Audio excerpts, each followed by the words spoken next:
Bueno, buenas noches ya. Mi nombre es Adriana Martínez, soy la editora del sello Alfaguara en Colombia y estoy feliz de estar aquí presentando esta novela que me encanta y que llegó a nosotros por un azar afortunado que es el Premio Clarín. Un día nos contaron un serván colombiano y luego dijimos, bueno, pues queremos leerla, nos pareció raro, el negocio colombiano que vive en Barcelona, entonces todo era raro, el premio era de Argentina, pero el colombiano vivía en Barcelona y no lo conocíamos. Y leerla pues fue una gran sorpresa, porque como le decía yo ahora Luis, es una novela que cuesta pensar que es una primera novela, está perfectamente construida, es muy arriesgada en el uso del lenguaje, que es algo que normalmente toma tiempo en la escritura, creo yo, y es, pues es fascinante, es una novela de aventuras, bueno, de lo que vamos a hablar ahora, de lo que vamos a ir contando poco a poco. Es la historia de Abilio. Abilio es un chico de Pamplona, como Luis, que toma la decisión de irse a vivir a Europa, a Barcelona específicamente. Y la noche antes de su regreso, muchos años después de haber vivido ahí, se va a un bar en Barcelona, y uno de estos bares en España que manejan los chinos, y le empieza a contar su historia a este chino en una forma de monólogo que solamente se va a ver interrumpida por los diálogos que después tienen los personajes y que también, como les decía, tiene un manejo brillante del tiempo como lo va contando. Entonces, bueno, para que Luis sea el que nos va contando poco a poco y para que ustedes sientan el tono que tiene la novela, que creo que es su más grande atributo, quisiera que empecemos con la primera página, y así saben, para los que no la han leído, para que se antojan, y la leen después, que les lea la primera página hasta donde tú quieras. Gracias, buenas noches, gracias por su asistencia. Luego quisiera decir, bueno, gracias a la que nos acoge, encantado de estar con Adriana porque si alguien sabe los entresijos de estas letras es ella. Y por supuesto que es especialista en la edición.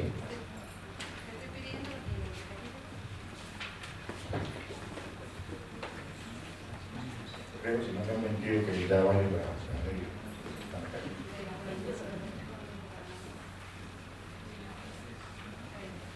pero sí,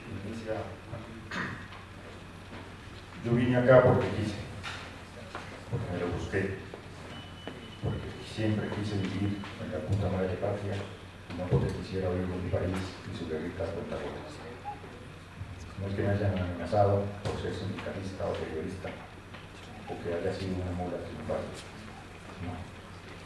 Era mi ilusión desde chiquito y salté el cacareado charco porque aquí viste todo iba bien. Bueno, y porque casi no gana.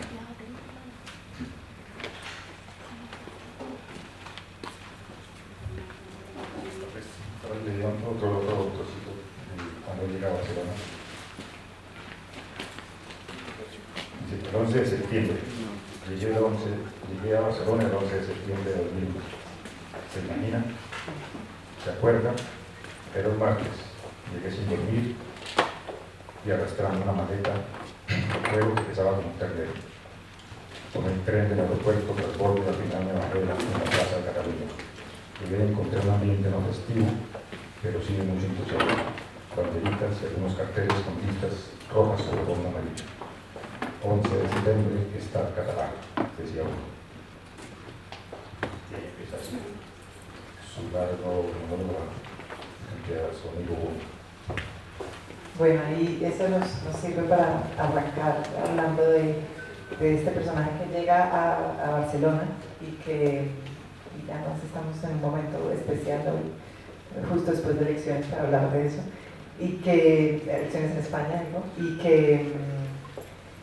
Y que uno tiene la sensación de que al llegar a la medida que lo va leyendo uno tiene la sensación de que este es un doble inmigrante, es un inmigrante en España, pero es un inmigrante también en Cataluña. Entonces quería que nos contaras pues, sobre o sea, ese personaje y lo que implica que inmigre precisamente a Cataluña y cómo es su relación con Cataluña.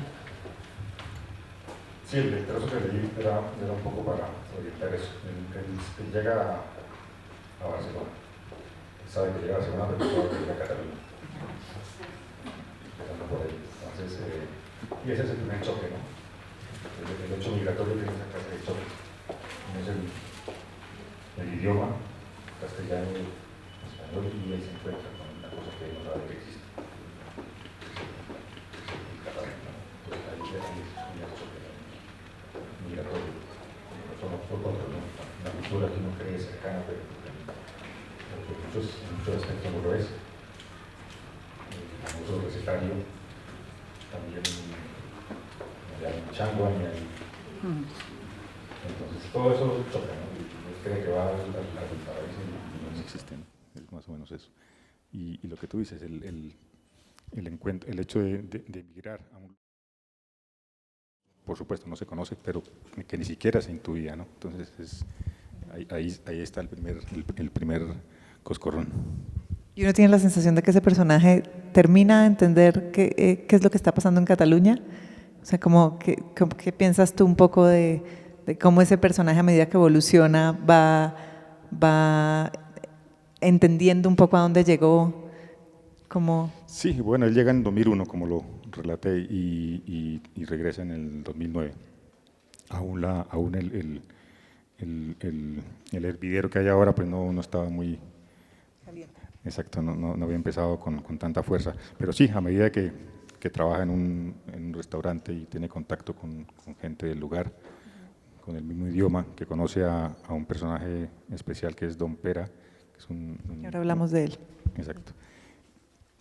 ¿En qué estábamos? ¿Qué era la cosa? ¿Cómo va entendiendo Cataluña con el tiempo? Ah, sí, a través de eso, a través de para lograr irse a España, pues hace lo que hacen muchos chicos sin oportunidades, ¿no? Que es subir los escalones o las escaleras de 3 en 3, ¿no?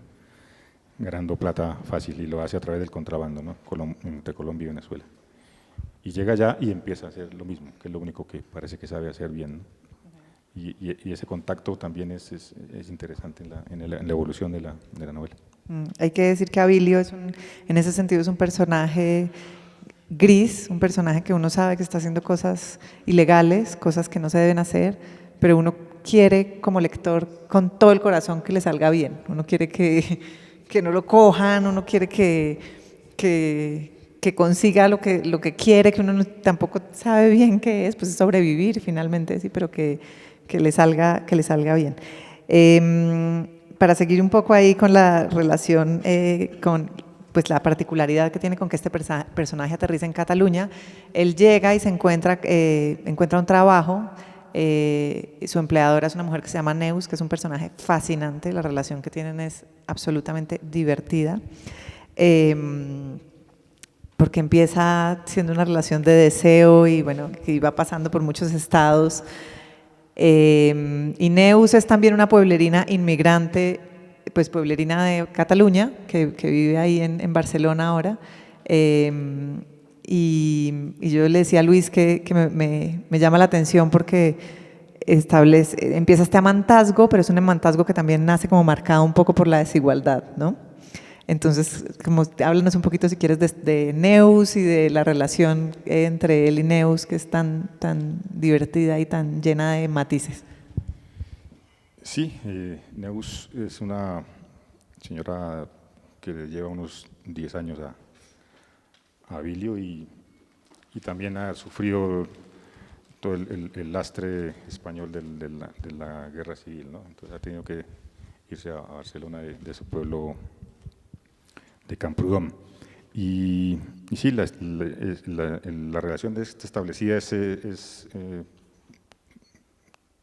empleado y la dueña La patrona. Pero tiene varios giros, ¿no? Como tú decías, ¿no? Y eso es otro impacto que él tiene, ¿no? Porque él necesita, él ha dejado un amor en Pamplona y necesita aferrarse a algo, ¿no? Y ante todo aferrarse a la papa, a la yuca, pero también ve que hay posibilidades de amar, ¿no?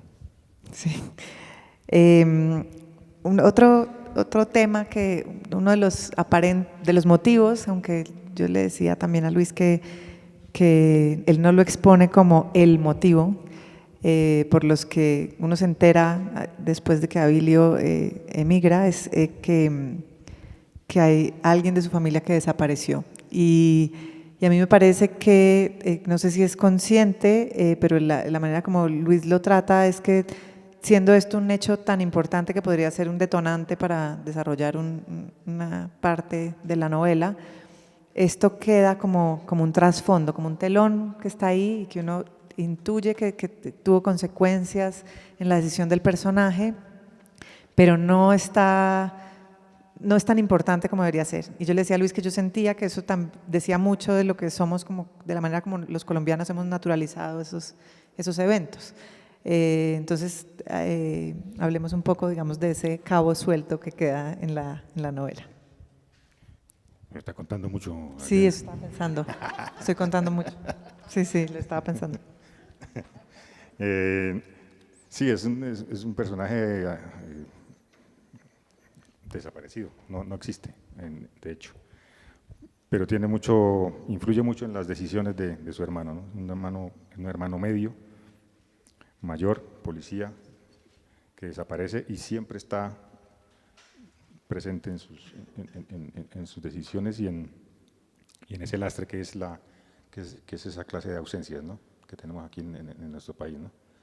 Esa ausencia de no saber dónde está tu familiar que puede estar bajo 2 metros de tierra o haber sido quemado en los hornos o estar siendo agujereado por un chulo en el río Catatumbo, ¿no? Entonces y lo que tú dices, que no necesariamente las historias deben terminar, ¿no? La vida tiene muchos recovecos y no siempre se solucionan las cosas, ¿no? Y queda ahí flotando. Bueno, y entonces del dramatismo, y para no hacer más spoilers, pasemos al humor, como un gran tema del que no voy a contarles nada. La novela es muy chistosa y eso es muy difícil. Yo no sé si si ustedes se ríen fácil con los libros, pero yo no. Y cuando encuentro un libro que me hace reír, lo agradezco mucho y admiro mucho que el autor me pueda hacer reír. Y esta novela en muchos puntos me hizo reír. Y cuando conozco a Luis muy poco, pero cuando lo conocí, cuando hablaba con él, decía, este señor tan serio, ¿cómo es posible que haya escrito esto tan chistoso? Entonces, yo sí, por eso digo, lo conozco muy poco. Entonces, ahora ustedes después me cuentan de eso. Pero yo sí quisiera que Luis nos contara pues cómo es el trabajo del humor en la novela y que me cuentes también ¿qué te hace reír a ti en la literatura? ¿Qué lees tú que te haga reír? A ver, Diana, si a mí me invitan a una fiesta, no soy el alma de la fiesta. Pero me desquito con esto que descubrí que me podía desquitar escribiendo. Y bueno, hice algunos relatos, antes un libro de relatos y lo que decía la presentadora, la hoja cultural del papel higiénico ilustrado, que fue donde empecé a darme cuenta que había material para poder contar historias. Y sí, no me puedo abstraer de eso, ¿no? Creo que no empiezo a escribir y sale, ¿no? Creo que esa herramienta la tengo metida y no puedo prescindir de ella, ¿no? Y me gusta, porque parece espontáneo y creo que de pronto eso es lo que tú encontraste, ¿no? Que a mí yo tengo una memoria pésima y a veces, ahora que tuve que volver a leer un poco, porque acabo de terminar otra novela y estaba confuso con las dos y quise leer otra vez y me encontraba y me reía. no me acordaba de cosas que había escrito. Y es agradable porque hay, en el trasfondo pues es un drama también, un drama de la inmigración y del desarraigo y del exilio. Pero creo que con esta herramienta, con estos instrumentos, pues creo que se palia un poco la manera de contarlo y la manera de que el lector la asuma, ¿no? ¿Y lees algo que te haga reír? ¿Que tienes alguna...? No, a ver, a mí me gusta, por ejemplo, Eduardo Mendoza. Él tiene como tiene un poco un humor muy relación español, con la picaresca pero no, yo soy peor lector que Abilio. Pues Abilio es lector. Y yo le decía a Luis también que uno se lo cree, que algo ha leído, ¿sí? Y que cuesta, pues que cómo lo había hecho, porque lo puso lector, mejor dicho. Pues yo creo que es un poco eso, es como un alter ego ahí de lo que yo he leído, pero no creo que haya leído lo suficiente. Y sí, él leía las novelitas de vaqueros en el puesto de granos del mercado del papá y libros prohibidos también por ahí, revisticas.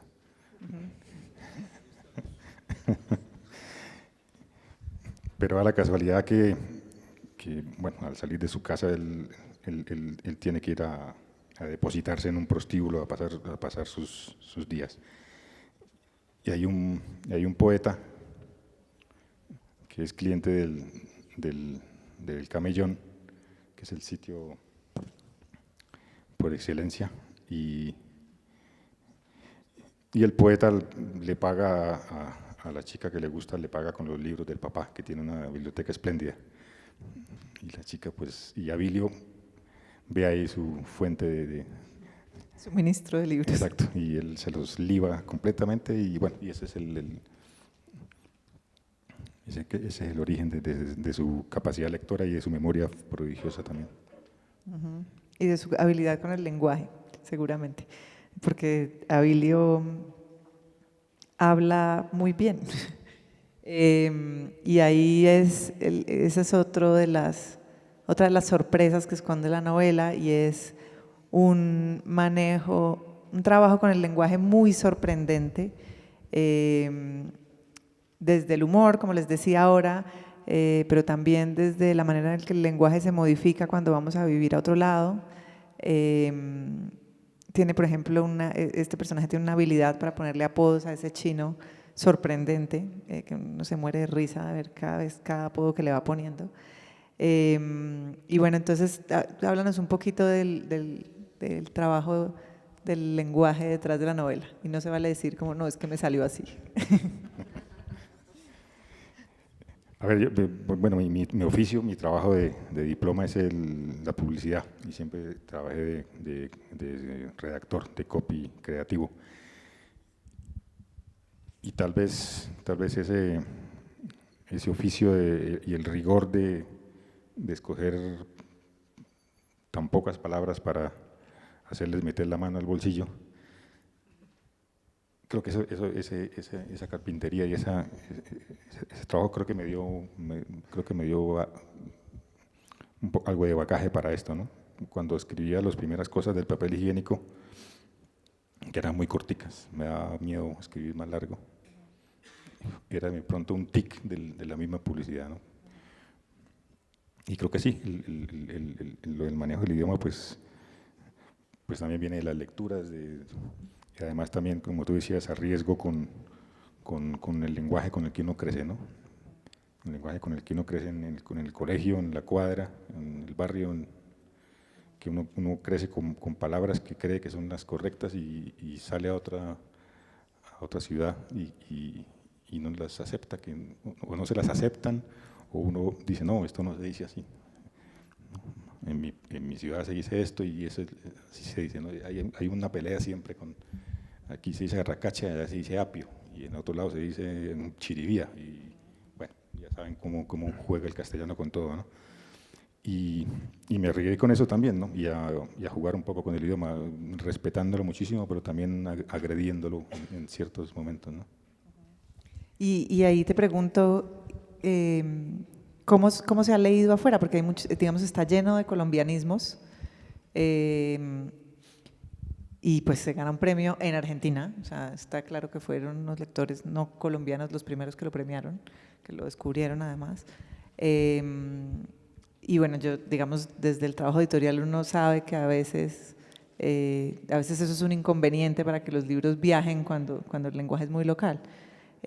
¿Cómo ha sido como la recepción cuando lo han leído tanto en Argentina como en España, que es en donde está también? Pues no tengo así como muchos feedbacks, pero alguien alguna vez me leyó uno de mis relatos y me decía, uy, pero que no lo van a entender, ¿no? Y justamente creo que fue el detonante para decir, sí, voy a insistir en eso, ¿no? Porque uno debe hablar de lo que conoce, ¿no? Del ombligo, ¿no? Y por ejemplo, uno de los jurados, Juan José Millás, pues me decía que le ha gustado mucho, que él se sintió el chino también, ¿no? Porque Abilio tiene que ir explicándole al chino que es pecueca, por ejemplo. Entonces, mire, esto, o que es tombo. Y ese ejercicio pues lo hace uno lee a Dickens y se lo han traducido, pero si lo lees en inglés tienes que, sí, también hacer ese ejercicio de lector y de descubrir, y ir al diccionario o a Mr. Google, pero creo que es un ejercicio que tiene que hacer el lector también, ¿no? Y por lo menos cuando yo leo no es inconveniente, ¿no? Encontrarme con leer la novela otra que ganó en Argentina, que se llamaba se me olvidó. Cadáver exquisito. Cadáver exquisito, pues están también con el lenguaje argentino, y si no has ido nunca allá o no has leído, pues uno se las arregla, intuye, o bueno, todos hemos leído y hacemos ese ejercicio, ¿no? Y creo que no, para mí no fue inconveniente, además fue un reto y de cierta manera una provocación también. Tiene el texto, pues para los que no lo han leído van a descubrir, tiene una musicalidad también muy particular que consigue precisamente con ese uso del lenguaje. Entonces, yo, por ejemplo, cuando leía, oía la voz de un inmigrante colombiano que ha ido adoptando españolismos, llamémoslo, y tiene una musicalidad también muy admirable. Sin dañar la trama, háblame del personaje de Don Pera, que es tan hermoso. ¿Usted quieres cuéntanos un poco quién es Don Pera y cómo lo construyes, en qué se inspira Don Pera, no sé? No, necesitaba un pretexto, ¿no? Necesitaba alguien que enlazara con el oficio de contrabandista, ¿no? Don Pera es Pero es a la vez un poco paternal, Don Pera. Él encuentra en Don Pera la figura de un padre, diría yo, ¿no? Sí, por supuesto. Él es nacido en el Pirineo, y también tiene la historia de su padre que no sabe dónde está. Él se fue a la batalla del Ebro, el último reducto en la Guerra Civil Española, y lo pierde, y le llegan chismes, así como le llegan chismes a Abilio, que su hermano se fue con otra, o se fue metido a la guerrilla, tiene mucho paralelo, ¿no? Las dos vidas de ellos. Y se lo encuentra un día en un parque y le pone charla, porque él no tiene nada que hacer, no consigue trabajo, y el señor fue contrabandista entre Andorra y Barcelona en esa etapa de posguerra. Y es un señor que ya vive solo, está... Eso iba a hablar de la soledad, sí. Los une la soledad a esos personajes, uno tiene la sensación que son... Y en eso de la soledad del inmigrante, hablemos ahora de los espacios en los que se construye la novela. Claro, es un personaje que llega a descubrir una ciudad tan fascinante como es Barcelona, y que le pasa lo que les pasa o nos ha pasado a muchos inmigrantes, y es que para sobrevivir tenemos que gastar la mayoría del tiempo trabajando y viviendo en unos espacios bastante cerrados, y que de repente a uno se le puede como olvidar en dónde está, ¿no? hablemos un poco, si quieres, de los espacios en donde se mueve Abilio y cómo llegaste también a ellos. El Bogavant Blau y todas esas cosas. Sí, lo que tú dices es cierto. Él está en esa gran ciudad y que también cuando está en Pamplona no se Exacto, en cuenta. Pamplona pasa lo mismo. En Pamplona no siente lo mismo. En la Pamplona de Abilio no hay alcalde, no hay autoridad, no hay. Todos los estamentos de toda la vida de la iglesia están, por supuesto, pero hay personas que tienen cierto grado de marginalidad que no les importa o no conocen o están al margen de todo eso, ¿no? Y en Barcelona pues aún más, ¿no? Se nombran 3 iconos de la ciudad, pero él está en lo que está. Y sí, está en un gran lugar, pero él está en lo que les pasa a mucha gente, ¿no? Que está zampado en un restaurante, en una cocina, o arriendo calles, o construyendo, y esa también es la tragedia, ¿no? Vas buscando el paraíso y no hay tal, ¿no? Y los vínculos de Abilio, que también hablan mucho de los dramas detrás de la inmigración. Es como llegar a un lugar en el que crees que tienes en el caso de él, tiene a una persona que se supone que le va a ayudar, ¿sí? Pero entonces, y esa persona, yo creo que al final está en el mismo drama de él de sobrevivir y comparten también esa soledad. Háblanos un poco entonces de lo que tú crees que es el drama del inmigrante hoy en día en España. O sea, ¿qué son esos dramas del inmigrante, de la soledad y todo esto que estamos hablando? O sea, ¿cuáles son las dificultades a las que...? Sí, ahora pues todo lo conocen, el problema sirio, por ejemplo. Llegan cientos de personas. Sí, y la diferencia entre ser inmigrante latinoamericano y ser inmigrante de otros territorios, que creo que es bastante marcada en España. Sí, y del Subsahara también llega gente todos los días prácticamente. Es un éxodo permanente, ¿no?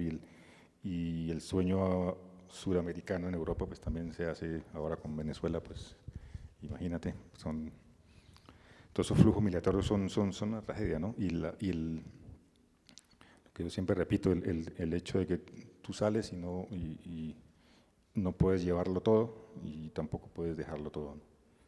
Siempre algo queda, ¿no? Y nunca te vas del todo de tu lugar porque añoras, extrañas, y a dónde llegas pues tampoco acabas de llegar del todo porque no encajas, ¿no? Estás pero siempre serás uno que no es de ahí, ¿no? Y hay muchas clases de migración, por supuesto, pero la más grave, la más atormentada es esa, ¿no? Creo que ese es el drama de hoy y toda la historia del hombre, ¿no? Siempre ha sido así, ¿no? Ahora México, por ejemplo, ahora la gente es caminando desde Guatemala hasta a estrellarse con un muro, ¿no? Y ese es como el trasfondo, la carga de profundidad que creo que tiene la novela, o lo que quise pretender hacer. La tiene, sí. Bueno, el personaje, y aquí no estoy dañando la trama, porque se los conté desde el principio, la noche antes de volver a Colombia, después de mucho tiempo de vivir en España, es que le suelta este monólogo a Wong. ¿Qué piensas tú hoy de volver? ¿Cómo es tu relación, tú siendo un inmigrante, cómo es tu relación ahora con el país? Y o sea, este personaje, ¿por qué vuelve, mejor dicho? Y tú no. Bueno, Abilio porque le pega una patada en el culo, ¿no? Simplemente, pero yo estaba haciendo cuentas. Yo viví 18 años en Pamplona, pero uno puede contar de infancia, pues como que no se acuerda mucho, ¿no? Pero en Bogotá viví otros 10, y por ahí en un par de sitios más, y en Barcelona llevo 11. Y ahora con todo esto, revolución del catalán, estaba un poco harto, estaba un poco fastidiado con todo esto. y alcancé a plantearme otra movida, ¿no? En Bogotá estuve otros 10 años, entonces creo que el número 10 está por ahí, ¿no? Pero no sé, hay cosas que amarran también ya allá, y no sé, no son decisiones que nunca he planeado mucho las cosas en la vida, y ahí voy. Y bueno, y no planeaste el premio, y el premio te llegó. Entonces te quería preguntar también cómo es tu relación con los premios ahora que te ganaste uno, y cómo o sea, cómo te decides a mandar la novela. Cuéntanos esas historias que siempre son tan esperanzadoras y nos llenan de ilusión en el poder de la literatura que se defiende por sí misma hasta ganarse un premio. Pues a ver, empecé a escribir porque casi que me quedo sin hacer nada más, ¿no? Entonces al fin le pedí permiso a mi cómplice y me puse a escribir algo que quería contar, que es esto. Y sí, pues terminé y entonces ya queda uno de ustedes ocupado otra vez, ¿no? Entonces lo envié a un par de concursos, de premios, uno en España, creo, que era en Málaga y vi ese de Clarín, que lo conocía, y lo primero fue, teníamos que imprimir 3 copias por una sola cara a doble espacio, serían unas vainas, ¿no? Afortunadamente ellos pagaron los portes, mandé como 5 kilos de hojas y sí, fue, bueno, para no alargar mucho la cosa, pues fue una sorpresa, ¿no? Primero estar entre los 10 finalistas, entre 459 novelas, ¿no? Y sí, hubo un jurado de preselección, y después lo supe, bueno, y sí, me llegó la invitación a la ceremonia, pero no cómo ir a esa ceremonia, entonces…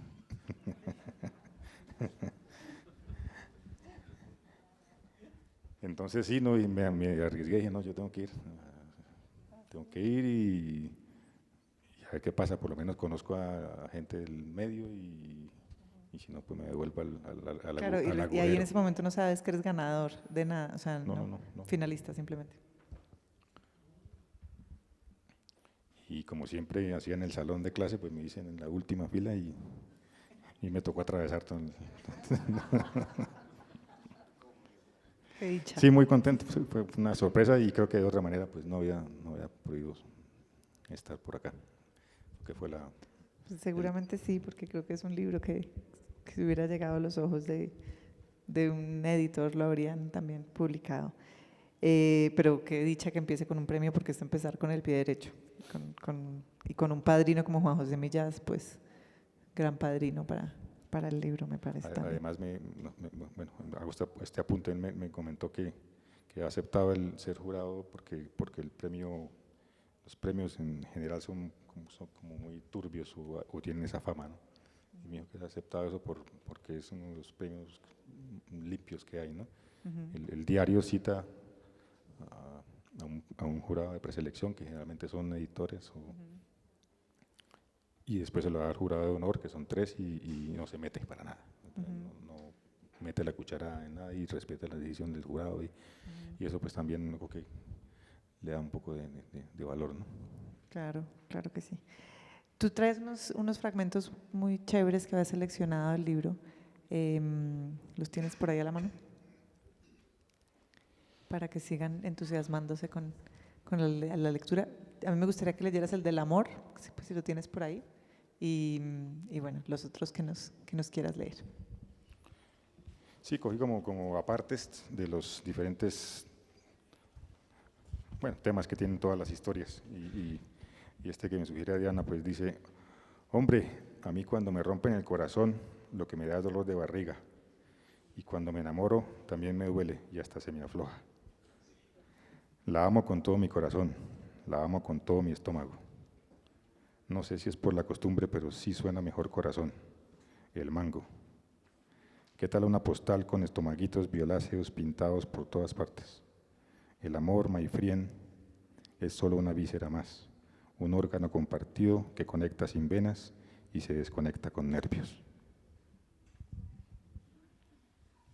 Y algún otro del tema migración, había unos también muy, muy buenos. Un poco lo que decía antes, ¿no? Dice, aquí nos aceptan porque no tienen opción, son europeos por fin y pagan su cuota por ello. Como pagamos peaje nosotros por estar. Aquí no regalan nada, ni más faltaba. Somos como una especie de Ulises en reposo, que estamos acá porque salimos de nuestros allás, porque estamos como quien dice de paso. No terminamos de estar del todo porque nunca nos hemos venido del todo, porque siempre la idea del regreso se cuela en sueños despiertos y en sueños durmiendo. Es hermoso, como pueden ver.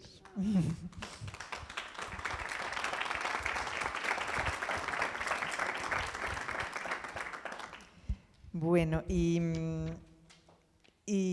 ahora entonces ya eres escritor, ¿ya? ¿Sí? Entonces cuéntanos cómo se sigue siendo escritor después de uno haberse lanzado a una aventura de estas y que salga tan bien, y después ¿qué? Tú sabes que por ahí leí que un escritor después de la quinta novela como que ya se considera escritor. No sé, sí, Nos contaste que acabas de terminar otra novela, o sea, sí. ya tienes ahora la necesidad y ya te diste cuenta de que puedes escribir textos más largos que los copies y los microtextos que contabas ahora. Sí, ya. Sí, me quedó gustando. Entonces ya terminé una segunda novela que sucede también más o menos en mi región. Y sí, la verdad que creo que se ha abierto una nueva ventana, ¿no? Alguna vez cuando trabajaba, yo empecé a trabajar en Cine Colombia poniéndole títulos a las películas del cine. Y un escritor y periodista y comentarista de cine, Alberto Duque López, no sé si lo conocieron, él creo que ya murió. Yo hice alguna vez una campaña para una película que deberán recordar, se llamaba Platoon, de Oliver Stone, y creé una manera de anuncios que no se había hecho antes, y era describir los personajes, ¿no? Y darles como un perfil a los personajes. Y Alberto me dijo: Luna, ponga a escribir, escriba. Yo tenía 23 años y no le hice caso.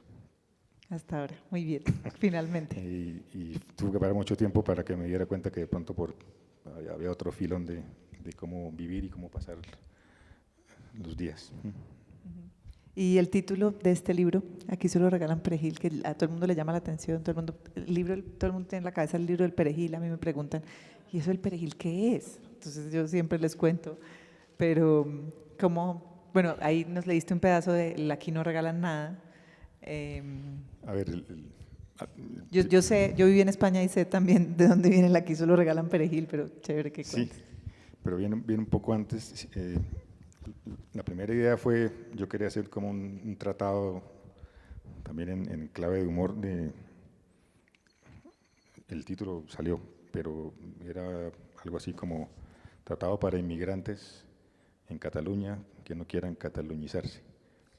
Era como el título, era un ensayo, ¿no?